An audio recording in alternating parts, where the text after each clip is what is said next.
Filhos e filhas da igreja, caríssimas famílias, graça e paz. Seguindo com o estudo do livro do Gênesis, a origem, a partir do capítulo 37, que não vai nos contar a história de José do Egito, mas agora já no capítulo 20, a partir do versículo 1 até o versículo 23, nós estaremos falando sobre José, aquele que interpreta o sonho dos prisioneiros. Deve-se lembrar que José foi lançado no cárcere por uma injustiça da esposa de Potifar, a guarda do rei, chefe dos guardas do rei. Sem delongas, em nome do Pai, do Filho e do Espírito Santo. Amém. De fato, que o teu santo anjo te auxilie na leitura da Sagrada Escritura, que é a palavra de Deus, e que seja o Espírito Santo que inspirou aqueles que, de fato, escreveu, possa inspirar também você que está lendo, pelo mesmo Espírito daqueles que também interpretaram. O Espírito Santo, ele é a alma da igreja. E ele dita para nós tais palavras da Sagrada Escritura, que é o Verbo, que é o Logos, que é Deus que fala conosco. Depois disto, aconteceu que 2 eunucos, o copeiro do rei do Egito e o padeiro, pecaram contra o seu senhor. E o faraó, irado contra eles, porque um presidia aos copeiros, outro aos padeiros, mandou-os meter no cárcere do general do exército, no qual estava também preso José. E o guarda do cárcere entregou-os a José, que também os servia. Tinha decorrido algum tempo desde que eles estavam encarcerados na prisão. E ambos, numa mesma noite, tiveram um sonho, que por sua interpretação se referia a eles. E tendo ido José junto deles pela manhã, e vendo-os triste, interrogou-os dizendo: Por que razão está hoje o vosso semblante mais triste que o costumado? E eles responderam: Tivemos um sonho, e não há quem no interprete. E José disse-lhes: Porventura não pertence a Deus a interpretação? Contai-me o que vistes. O copeiro mor foi o primeiro. Foi o primeiro que contou o seu sonho. Eu vi diante de mim uma cepa, na qual havia 3 varas, crescer pouco a pouco em gomos, e depois das flores amadurecerem as uvas. E eu tinha a taça do faraó na minha mão, e tomei as uvas, e espremi-as na taça, que tinha na mão, e apresentei de beber ao faraó. José respondeu: A interpretação do sonho é esta: as 3 varas são 3 dias ainda, que aqui estarás, depois dos quais se lembrarás o faraó dos teus serviços, e te restituirá ao antigo cargo. E tu lhe apresentarás a taça conforme o teu ofício, como costumavas fazer antes. Somente lembra-te de mim, e usa para comigo de compaixão, quando fores feliz, e solicita ao faraó que me tire deste cárcere, porque por fraude fui tirado da terra dos hebreus, e estando inocente, fui lançado nesta fossa. E vendo o padeiro mor que José tinha interpretado sabiamente o sonho, disse: Também eu tive um sonho. Parecia-me ter 3 cestos de farinha sobre a minha cabeça, e que no cesto que estava mais alto levava todos os manjares que a arte de padeiro pode preparar, e que as aves comiam dele. José respondeu: A interpretação do sonho é esta: os 3 cestos são 3 dias ainda que te restam, depois dos quais o faraó mandará tirar-te a cabeça e te suspenderá em uma forca, e as aves devorarão as tuas carnes. O 3º dia seguinte era o dia do nascimento do faraó, o qual, dando um grande banquete aos seus criados, se lembrou à mesa do copeiro mor e do padeiro mor, e restituiu um ao seu lugar para lhe ministrar a taça, e mandou suspender o outro em um patíbulo, pelo qual foi comprovada a verdade do intérprete. E não obstante, sucederam-lhe prosperamente as coisas. O copeiro-mor esqueceu-se do seu intérprete. Palavras do Senhor, graças a Deus. Então temos aqui uma reflexão. Vamos ruminar um pouquinho aqui o que diz a Sagrada Escritura para nós. Algumas coisas interessantes, não é? Que o copeiro-mor, né, e o padeiro-mor, né, presidia, né? E o que é presidir? Eles governavam os outros, eles dirigiam os outros, tinham seus subordinados, né? Ou seja, ele era o presidente daqueles padeiros e daqueles copeiros. Então, eles tinham um cargo de frente, eles eram, de certa forma, uma autoridade entre eles, né? Aquele que distribuía as funções, aquele que apontava, aquele que mandava, aquele que governava, no caso, os padeiros e os copeiros. E eles pecaram contra o seu senhor. Quem era o senhor deles no Egito? Né? Tinha muito disso do faraó se achar, né, um deus, uma divindade intocável. Né? E eles pecaram, ou seja, eles desagradaram, eles fizeram alguma coisa que desagradou ao senhor terreno deles. Mas agora nós estamos olhando para a nossa realidade cristã. Nós não temos um senhor terreno. Nós temos um Deus. Um Deus que se fez homem, como nós, exceto no pecado. Mas um Deus que quis estar próximo de nós.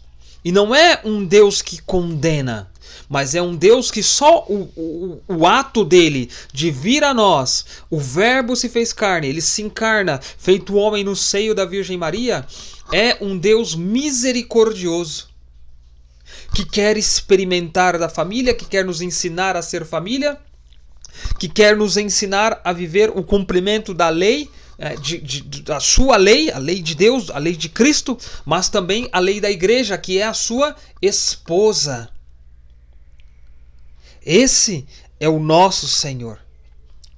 E José, que servia a esse Senhor a qual eu digo para vocês, e não o Senhor do copeiro e do padeiro, ele diz, né, primeiro que ele observa, ele conhecia, né, aqueles que estavam debaixo da sua autoridade. Você deve lembrar que José, ele estava governando aquele cárcere, né? Deus fez com que as coisas todas elas prosperassem ali naquele cárcere, na presença, na direção de José, né? Ele que dirigia ali aquele local. Tanto que nem o guarda se preocupava com as coisas do cárcere, porque em José tudo prosperava, porque tudo concorre para o bem daqueles que amam a Deus. Vamos tomar posse dessas palavras, né, que vem do alto para nós. Então é agarrar mesmo, fecha os seus olhos, levanta os teus braços e faz o gesto de tomar posse da palavra. Tudo concorre para o bem daqueles que amam a Deus. Esse Deus que veio até nós. Ele tomou a iniciativa de vir primeiro até nós.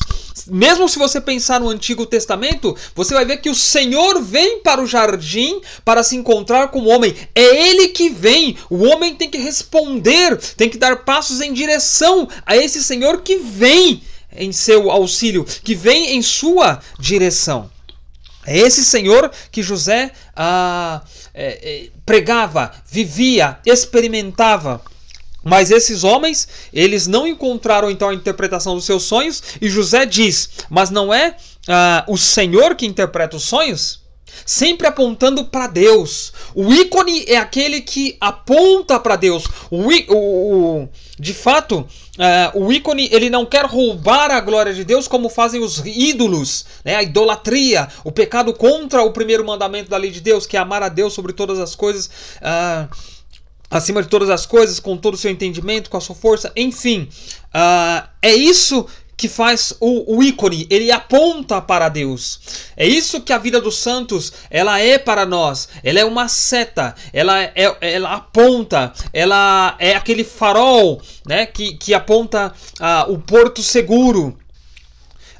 Diferente do ícone que vai tentar roubar a glória de Deus. E José, reconhecendo isso, ele aponta, mas não é Deus que interpreta os sonhos.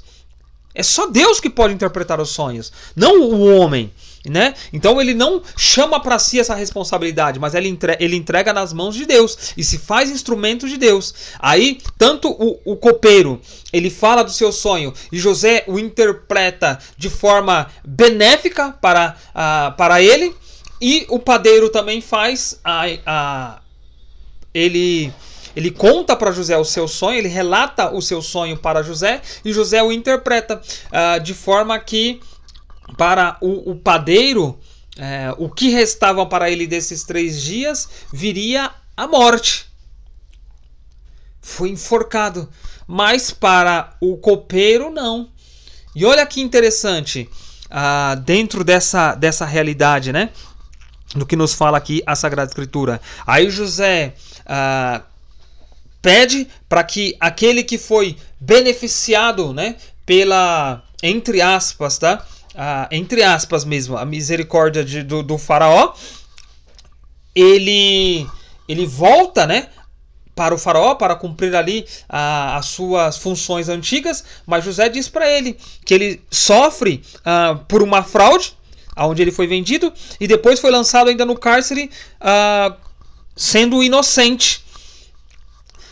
Ele relata isso e pede para que esse copeiro lembra-se dele no tempo diante do faraó, para que o faraó venha tirar ele daquela situação. Mas o copeiro, quando é restituído ali o seu cargo e começa a servir o faraó, ele esquece do seu intérprete. Ele acaba esquecendo de José. Ora, ele recebeu uma bênção tão maravilhosa. Isso acontece muito conosco, tá? Nós tomamos ali a bênção sobre nós, a graça sobre nós, mas nós nos esquecemos. É a falta de vigilância. Esse esquecimento é a falta de vigilância. Quantas vezes nós não esquecemos aí? Por exemplo, um exemplo bem prático é a questão da abstinência de carne às sextas-feiras.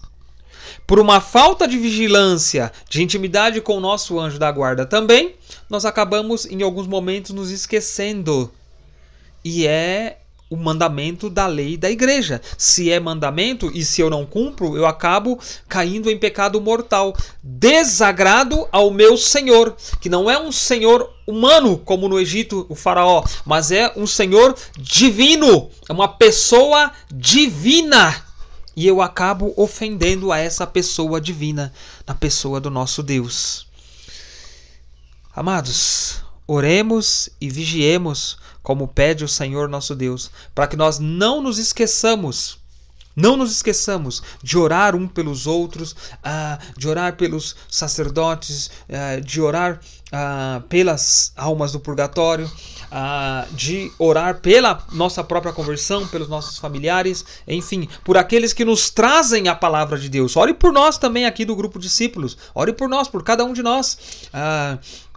Ore por essa equipe, né, de administradores do grupo Discípulos, né? Eu, a Tatiana, minha esposa, o William dos Anjos, o Vitor Marques.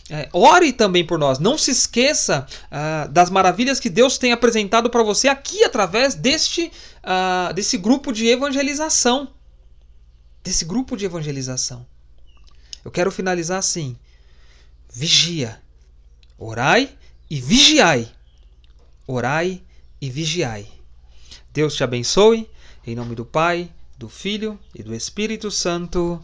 Amém.